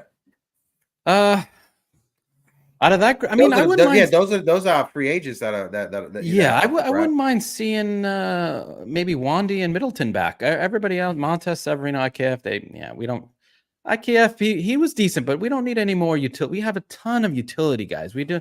He was making $6 million. He's not. We can move on. But Peralta, I wouldn't mind. He's decent out of the pen, and Middleton was definitely. He was a great pickup at the trade deadline. He was. He was. What ERA was below 2. He was. I wouldn't mind seeing them two back. For me, when it comes to Wandy Peralta has been a very serviceable Yankee in his time here, right? Had some good moments for Wandy, and then you had some moments that you scratch your head when it comes to Wandy. Yeah.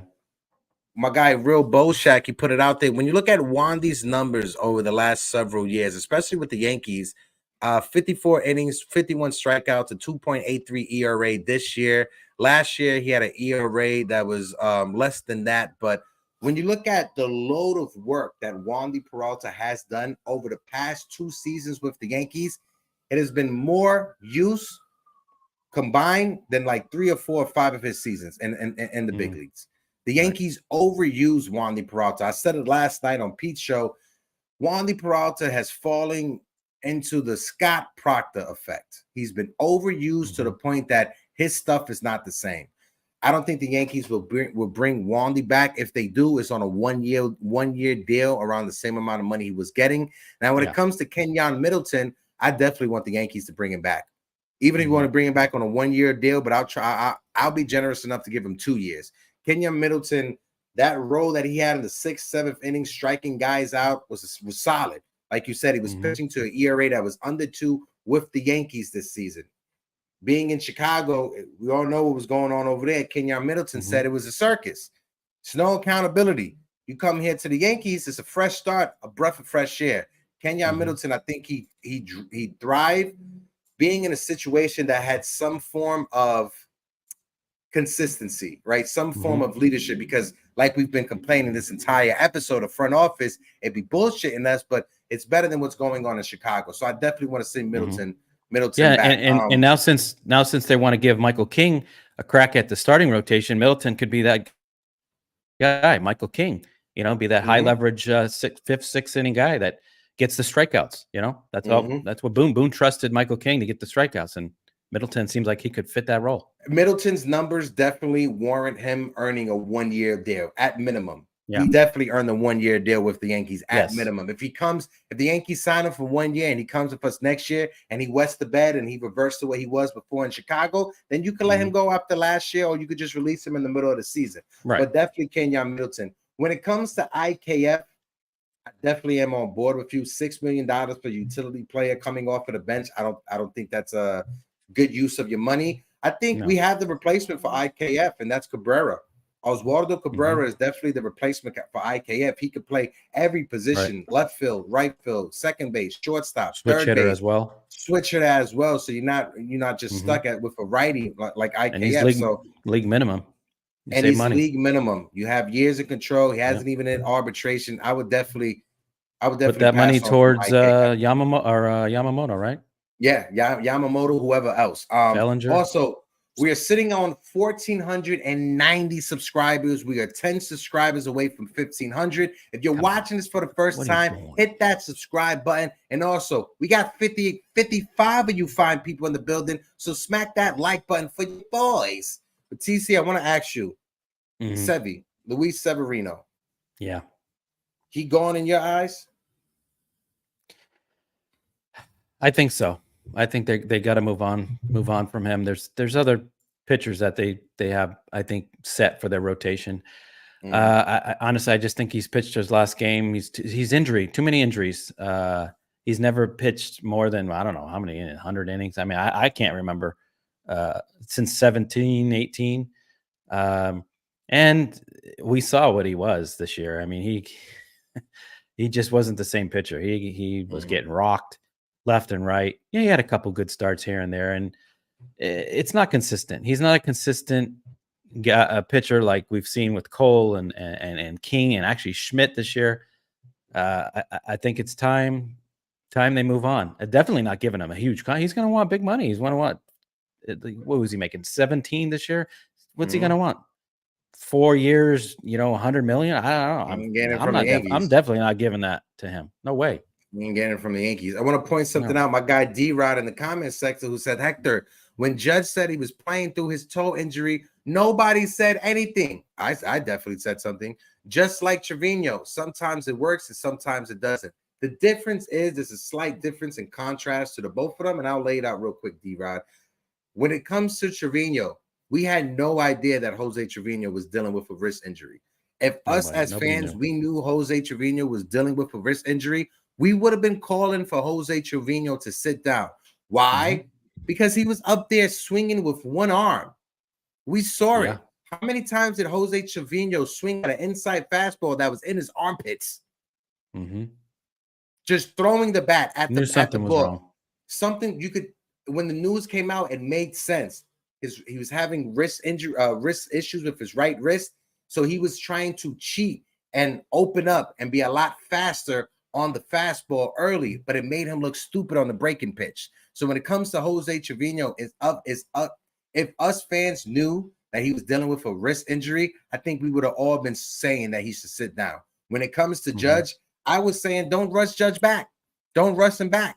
You got to make sure that toe is fine because you don't want nothing else to happen, because we had Dr. Ahmad on that said if he comes back too fast and he re-injures himself, it's going to be a lot worse and a lot longer when it comes to rehab and coming back from that injury, D-Rod. But definitely appreciate you in the chat, my brother. Medina says Volpe absolutely needs to cut down on that uppercut swing of his and cut down on his K rates. I think it has to do with an approach at the plate. And this is something we was talking about last night on Pete's show. There's only, if any, I don't think there's any hitters on this team that has the solid two-strike approach. Yes, Judge does. Gleyber Torres, he goes opposite way. Anthony Rizzo chokes up when he has two strikes. But besides that, the Yankees two-strike approach, maybe LeMahieu, maybe, but Volpe doesn't have a two-strike approach. Volpe with two strikes, he still try to swing like the count's 0-0.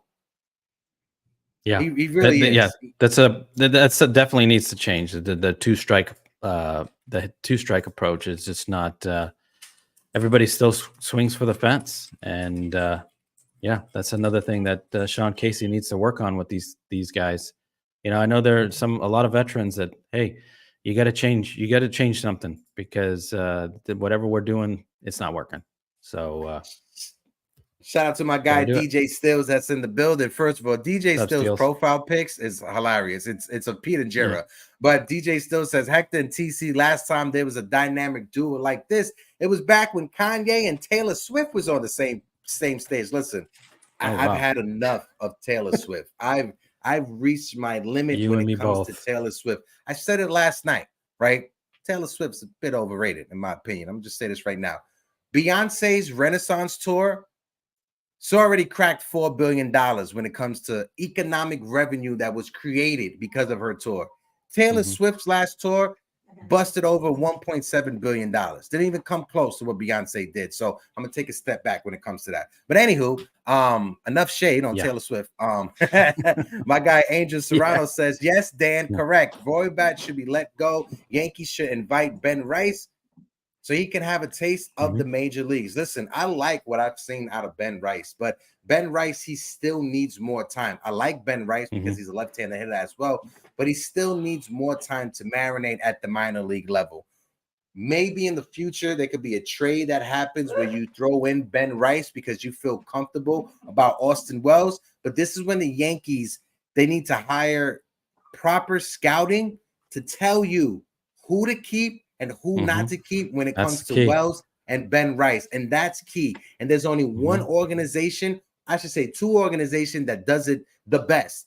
That's the Dodgers, who are number one, and the Atlanta Braves. The Dodgers are able to figure out what prospects they want to keep and what prospects they want to put in trades to make their team better. Look at the prospects that they traded away for Trey Turner. None of those prospects hit. Look at the prospects they traded away for Mookie Betts. The only one that's been a solid MLB player has been Verdugo. Besides that, ain't none of those prospect hits. Maybe the catcher. Let me take a step back because the catcher they got back, his name is slipping me on top of my head. That catcher made his major league debut this year, and he seems like he's going to be a serviceable catcher. But besides that, when you look at the Dodgers, they're able to figure out this guy has it, this guy doesn't. This guy has all the talent in the world, but he doesn't have no motor. This guy doesn't have the most talent in the world, but he has the motor that we can work with, and let's build him up and let's make him better than what he actually is. That's what the Dodgers can do great. The Yankees can't do that. And until the Yankees can figure it out, they're going to be stuck in the same old rinse and repeat cycle when it comes to their prospects. I agree. Yeah, got to bring in baseball minds, and they just don't have it. And they, Aaron Boone needs a bench coach. He needs a proper veteran manager, bench coach to bring in Patrick, as well. the Dodgers traded Yordan Alvarez. This is before they revamped the entire scouting department. And then also Yordan Alvarez, when he was signed out of the Dominican Republic, he was signed at a later age. I think he was like 18 years old when he was signed out of the Dominican Republic, and no team was touching Yordan Alvarez because they felt he was too old at 18 and he had no position to play. They all felt he was a good hitter, but he just didn't have a position to play. And you see what's going on with Houston. Yordan Alvarez is one of the feared hitters in Major League Baseball, but he's more of a DH than anything else. You see him in the outfield. He can't play the outfield. Go ahead, TC. What you laughing at? No, DJ Steals. I don't know. Oh, If we can yeah, put that on there. No, I'm not putting that on the scene. Yeah, we can't put that. DJ Steals, you are a clown, my guy. He's crazy. That guy crazy. We love you, Steals, but my guy Ness, he says Flows has the best two-strike approach I saw from the kids, and that includes Volpe. I was going to bring that up because when you look at Esteban Florial, yes, he strikes out, but it looks like he has an approach up there at the same time, right? Has Esteban Florial done enough to win the job or be on the team next year? I'm not sure. Yeah, I'm 50-50. No, Yordan is Cuban, but he was signed out of the Dominican Republic. That's why teams didn't want to sign him. He had to go to the Dominican Republic, establish his citizenship before teams were able to sign him. Anna's all aboard the flow train. Listen, I want to jump on that flow train. But when it comes to Florial, I don't think he showed enough for the Yankees to feel comfortable to bring him back. They're going to use whatever excuse they can. I thought he was solid. He definitely deserves a spot as a fourth outfielder next year. Right. There you go. Depending on who the Yankees get this offseason. If they get Juan Soto, I'm not mad with them going with Esteban Florial as your center fielder until the Martian comes back. I wouldn't be opposed to that. But you can't just go into the offseason and think that Esteban Florial and Everson Pereira are going to be your options or going to be your answers for center field and left field for 2024. No. It's not the options. It's not the answers. No, they can't go into 2024 like they did this year with Cabrera and Hicks. Can't happen. They got to go out and get established major league outfielders. They got to bring in at least two, three veteran, not veterans, but just at least, guys that have talent more so than the just go with the prospects. Yo, I'm laughing. Brett Alexander just put probably one of my favorite comments of the day. He said, people aren't watching them play, Sean Browning. They need their swing revamped. Volpe has a longer swing than Alfonso Soriano. Cabrera equals Willie Mays Hayes from Major League. That right there, one of my favorite comments of the day. He hit it right on approach. They need to have a different approach at the plate. Hopefully in a full off season with a hitting coach like Sean Casey, it can do the job. I've seen some people out there saying that they're not sure about Sean Casey and his old school approach. Well, I'll tell you this, and I put the stats out on the last episode. Since Sean Casey has taken over as the hitting coach for the New York Yankees, their approach at the plate, it has changed. The New York Yankees are now they finished the season with as the best in baseball when it comes to at-bats per walk. They were averaging 9 at-bats per walks during the season under Sean Casey, which was the best mark of any major league team. When it comes to pitches per at-bat with Sean Casey, again, best in baseball under Sean Casey, it was 4.5 to 5 pitches per at-bat the Yankees were averaging. Like I said, under the time that Sean Casey was in charge of the team when it comes to being the hitting coach, that was the best mark in baseball. So let's see what happens with the Yankees having Sean Casey this offseason. They should be working right now. Honestly, if I'm the Yankees, I'm sending everyone to Florida. You guys want to? Cool. While the postseason is going on, we're going to Florida to work. Vacation don't start yet. The season may be over for you guys because you guys didn't make the postseason. But for you guys as a team, we're going to go to Florida and we're going to have 2 or 3 weeks of training while everything else is going on. That's how I think the Yankees should. I know it's not going to happen, but I think that's how the Yankees should handle it, bro. Yeah. I mean, if you're not performing the way you expect to be, you have to be in there working on your craft, working, and even if you are already at the top, I know like Kobe Bryant's and they're in the gym constantly, Mhm. 24/7. First to get there, last to leave. If the Yankees, Mhm. want to get to that, championship level team that we all expect, they're gonna have to put in the work, and they're gonna have to all buy in on the Sean Casey philosophy. And yeah, I don't see why they shouldn't be out, Yeah. training right now. Judge should Mhm. grab everybody. Hey, let's go. We're The training. Yankees need to hire Richard Teacher Man Hitting There you to go. do a special 1 Mhm. month hitting camp with the New York Yankees in Florida. That's what the New York Yankees need to do. They need to hire Aaron Judge's hitting coach for 1 month in the month of December or January or February, right before spring training, however you want to do it, for a 1 month hitting camp. That is mandatory. That's what the New York Yankees need to do. Will it happen? Absolutely not. Is it something that I want them to do? 100%. Mhm. I agree. I agree. He's definitely better than what they have been doing. So Los Yankees. And uh, that's just hilarious. Yankee squad need to play in the Dominican Winter League. Los Yankees de Bron. Yeah, yeah, that definitely need that's to do. a good idea. Yeah. My guy Sean Browning says when Dylan Lawson forced Cabrera and Peraza to leave the leg kick and all that, it messed them up completely until Casey came along. Mhm. Absolutely. And you see it with Peraza, who ended the season. If you want to look at his last 10 games, he ended the season, those last 10 games, hitting over 300. Mhm. Peraza, when he went back to his leg kick. Exactly. Leave the kid His alone. timing mechanism, something that he used his entire life. He was using that when he got signed by the Yankees out of Venezuela. Yeah. I mean, sometimes what's working, just leave it alone. And these Mm-hmm. kids in AAA, they were all hitting a 300 or better. Even Florio, and then they get here and big leagues, and I understand it's a more difficult league, but trying to change these guys and do this no leg kick or do this, switch your stance around. I don't Mm-hmm. know. It just blows my mind that they just do the complete opposite of what common sense, is telling you how to train, how to hit, how the philosophy, the analytics. It's just complete opposite of how to win. It's almost as if, are they trying to lose? Are they trying to? I always think that, are they trying to piss off the fans for some reason? Did we do something wrong? I don't know, because they don't do anything that we see or we advise them to do. It's like they almost don't want to do anything that Mm-hmm. we, the real talk, the real fans, want for the team.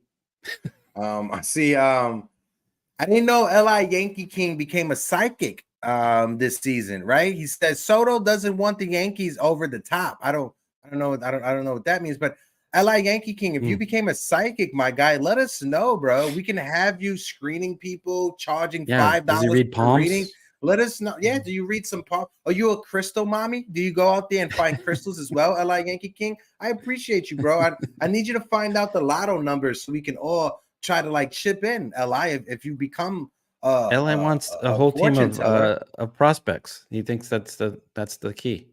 Everybody. Li says there's no excuse why the Yankees cannot go out there with Florio in center field, Mhm. Dominguez in left field, Peraza at third base, Volpe at shortstop, Wells as catcher. Someone tell me a reason why we can't see that in 2024. Someone, I'm begging. Well, this is why. Jason Dominguez is not going to start the season because with the team Right. because he's injured. He's going to have to come Mhm. back in the middle of the season. And when he does come back, the Yankees will send him to the minor leagues to Mhm. get his at-bats under his belt to get things rolling before the Yankees just throw him into the fire. So that's one that's off the books for you, Li. When it comes Mhm. to Florio, I'm not sure if the Yankees trust his defensive metrics out there, right? Because if you watched it, Michael K talked about it. He takes bad routes on the ball. Like I said, if the Yankees go out there and trade for a big back like Soto or sign Cody Bellinger, I'm fine with Esteban Florial being the center fielder until the Martian comes back. But if you want to have Florial and Dominguez out there as your outfielders, I'm not sure if that's a winning team. When it comes to Peraza, I'm cool with Peraza being at third base. Volpe was already the shortstop this year, so I'm fine with that. Wells, as a catcher, going into the season next year, he needs to prove it in spring training. He needs to have an Anthony Volpe or a Jason Dominguez type of spring training. As of anything else, you're not going to put out a team of just rookies out there. That's not what the Yankees. That's not what the Yankees do. If this is the lineup that the Yankees are throwing out there for 2024, we'll be in the lottery for We'll be in the lottery. Yeah, you got to mix in some veterans with some prospects. You can't have a full lineup of that. It won't work. It won't. I mean, the spotlight. Look at the spotlight on Volpe when everybody was struggling. You got to have some threats in the lineup. You can't be just Judge and the kids. It's not going to work. The teams are going to say, "Hey, we're not even going to pitch to Judge. You got eight other hitters hitting 200.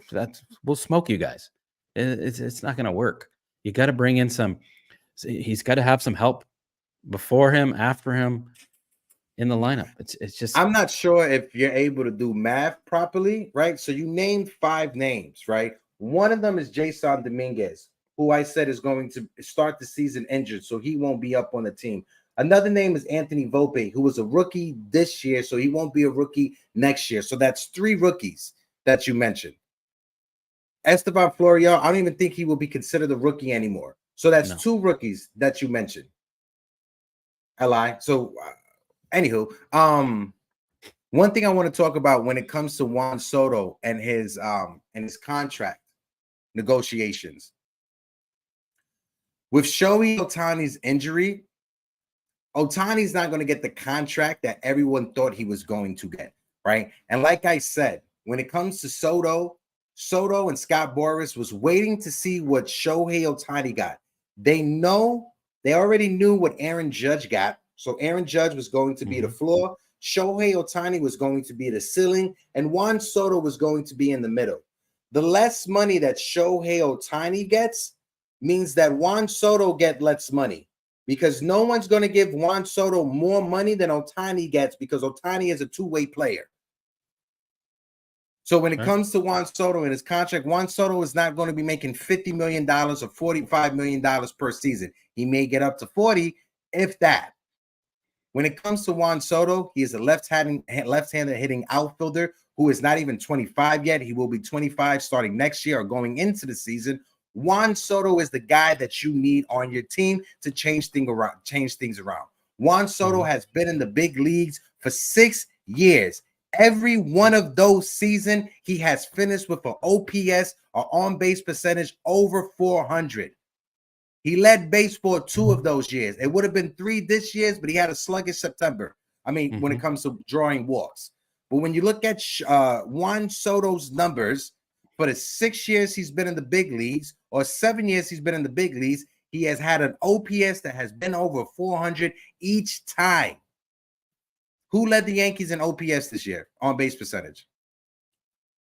Judge? I don't know. I'm just asking. Do you know who led? I'm looking up right now.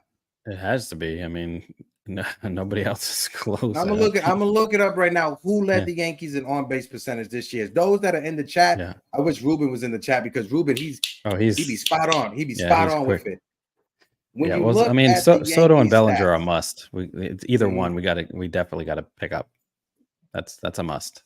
Gleyber Torres led the Yankees in on-base percentage with a 347 on-base percentage. I'm going to look at last year, regular season. On-base percentage, that was Judge, 425. I'm going to look at 2021. The 2021 regular season, on-base percentage was 373, Aaron Judge. I'm going to look at 2020. The on-base percentage, DJ LeMahieu, 420. I'm going to look at 2019. On-base percentage was Lou Voigt at 378.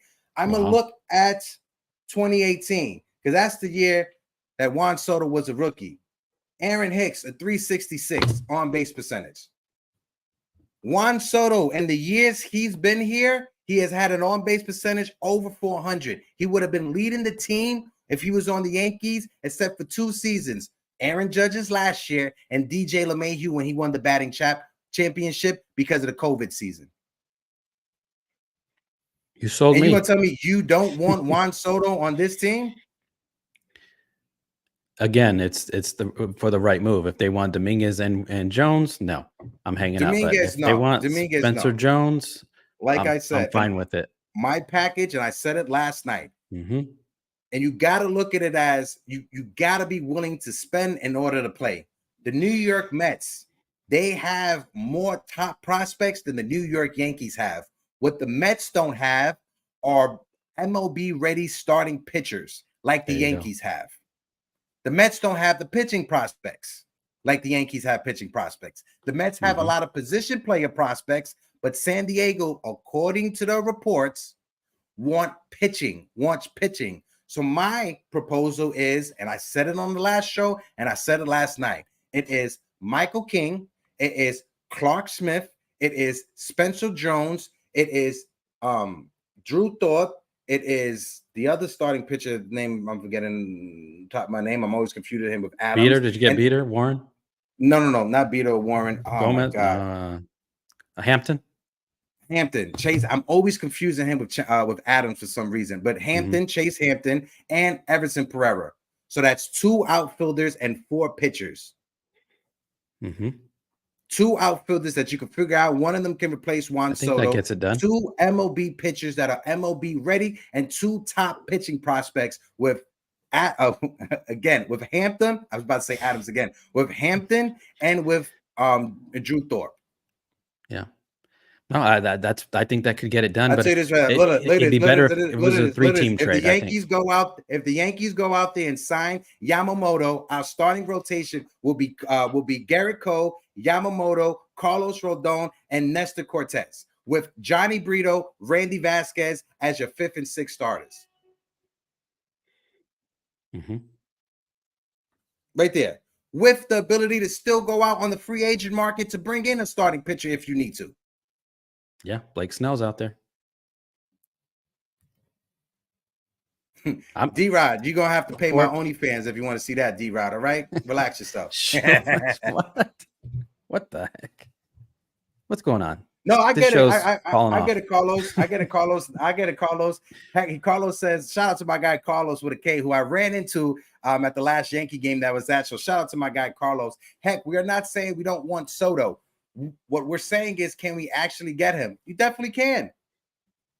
Yeah. You got to do everything's on the table other than what you said, Dominguez, right? Everybody's available. This is what had me laughing.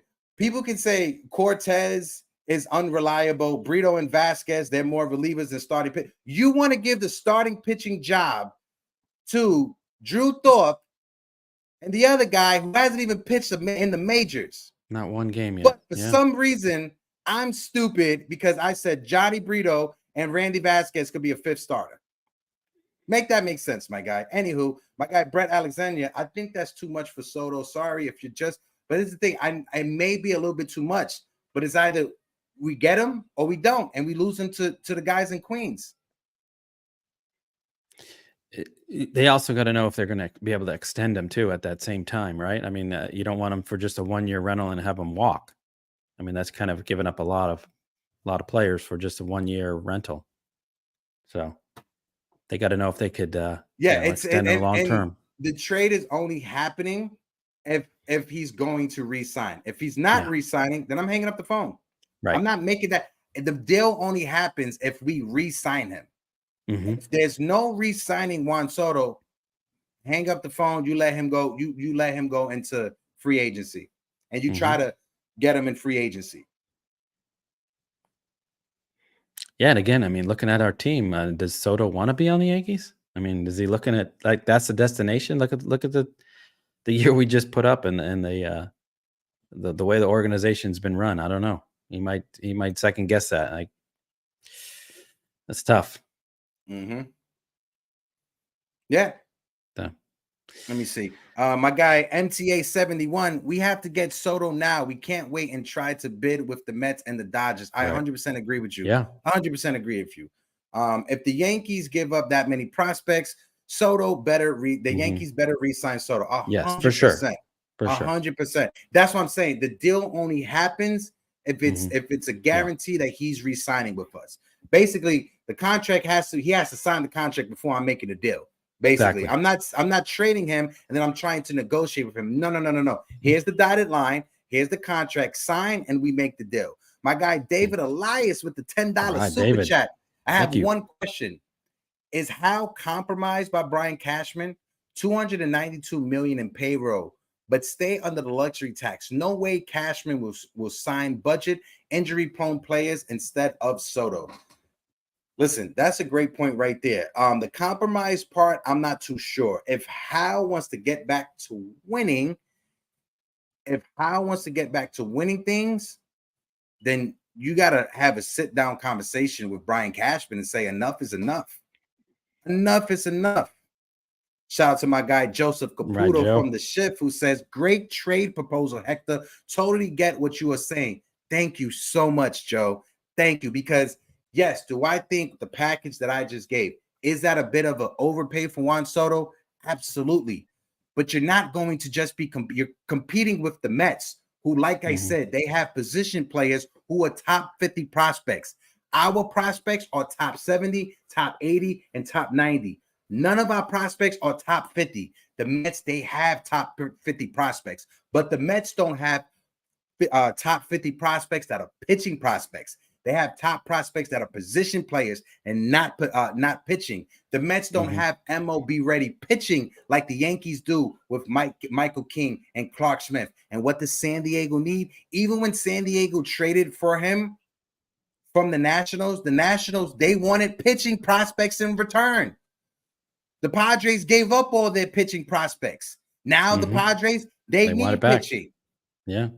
And Soto's a one-generational talent. I mean, you team him up with Aaron Judge for 7-8 years. Wow. I mean, I'll sign up for that anytime. And I don't worry about prospects. And if you're being real right now, if you're saying that you're not going to trade Juan Soto because of Michael King, Clark Smith, or Drew Thorpe, Michael King, who was never an all-star, Clark Smith, who was never an all-star, Drew Thorpe, who was never an all-star, Michael King, who never pitched more than 100 innings in a season.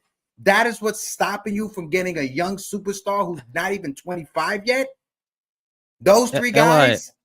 Wait a minute. Eli, aren't you the same one that wanted to trade Michael King last week?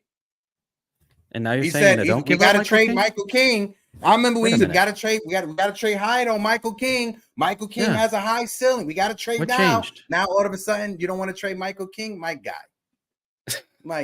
TC, let's get ready to wrap things up because this episode I didn't realize what time it was. But TC, we just talk all day. 2-hour show. TC, my guy. Ultimately, when it comes to this team, just to let you guys know.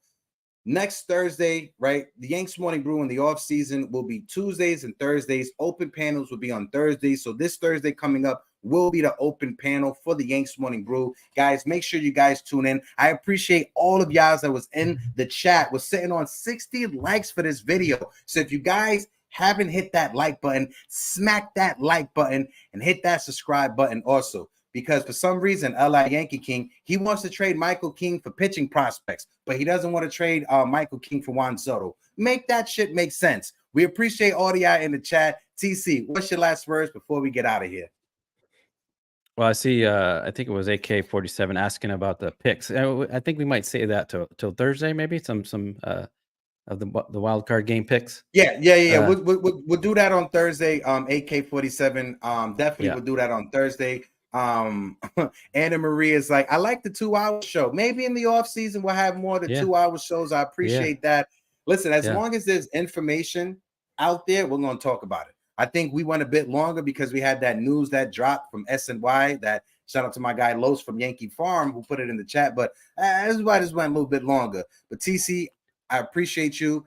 Thank you for an amazing 2023 season as a co-host, my guy. I appreciate your brotherhood. I appreciate you as a human being. I appreciate your family. Shout out to your pops, Big Time Jerry. Shout out to your brother, Casey Funtime. I appreciate you, my guy.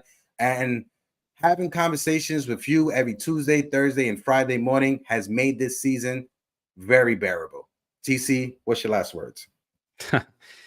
I mean, such kind words from you, Hector. I mean, I appreciate all you've done, allowing me to actually be on here. I mean, this is actually a dream come true. I mean, I never thought, just, calling into a show and then all of a sudden I'm the co-host. It's just, amazing, amazing season, amazing meeting you in person and hanging out, with the Tats and everybody. It was, it's been quite a year. I know, unfortunately, the team sucks, but being here every Tuesday, Thursday, Friday with you, man, I couldn't ask for more. I mean, I appreciate the way you treated my family, and I'm blessed. I'm truly blessed with the family and with you as well. Meeting you and Jigga and being part of the Morning Brew, and the sky's the limit. I can't wait to see where this channel goes, and again, shout out to the chat. Without you guys, it doesn't exist. So again, Hector, thank you so much. I appreciate all you've done and all the great work that you put in. I know you keep saying that you don't do a good work, but that's wrong. Yeah, you're a tremendous talent. You're unbelievable, and I can't wait to see you on WFAN or ESPN or wherever. I know it's going to happen, so I can't wait. Appreciate can't wait you, to see bro. that. I appreciate you, bro. And for those of you guys that don't know the context, whenever TC and I are backstage and whenever we're not on camera having conversations, I have imposter syndrome. I always think that I don't do a good job. And TC and Jig is like, what are you talking about? I'm like, no, I could have said this better. I could have said that better. But I appreciate all of you guys in the chat. I want to shout out Tyler Tabbitt for the $5 super chat, who said, I think this is a fair trade for Soto. With 1 year left, Pereira, Cortez, Smith, Hardman, Warren, and Mauricio, Ronnie Mauricio. All right, that's a good one right there. I want to shout out David Elias for the $10 Marinaccio for the $10 super chat. Yankee Frankie with the $2 super chats. I appreciate you as well. And then Yankee Frankie with the $5 super chat. Again, appreciate all of you guys in the chat. Shout out to Uncle Grandpa Tats as well with the $5 super chat. Salute to Hector, TC, love that guy, Jigga, and the whole community for a great 2023 season. I want to shout out all of you Yankee content creators, starting with Uncle Grandpa Tats, starting with my guy Pete from NYY Underground, Jason from 161 River Ave, my guy Joseph Caputo from The Shift, Derek from NYY Recap, my guys over at Fireside Yankees, Sandy and Julian, all of you Yankee content creators, Mikey Miles and the Pinstripe Express, even John Boy Media and them. All of you Yankee content, my guy BX Bomber, I can't forget Kev, also with the BX Sports Jedi Network, BX Bomber with his amazing vlogs as well. Appreciate all of you guys. The 2023 season is wrapped up for the Yankees. We're still going to give you content. We're still going to be here to have these conversations. We're just going to do it a little bit better. So we're going to start the warm up to the 2024 season and to the 2024 spring training. I'm super excited for it. There's a lot of stuff happening over here at Morning Brew Sports. So get ready to join the ride. Like always, I'm your guy Hector. That's my friend TC. And like always, deuces.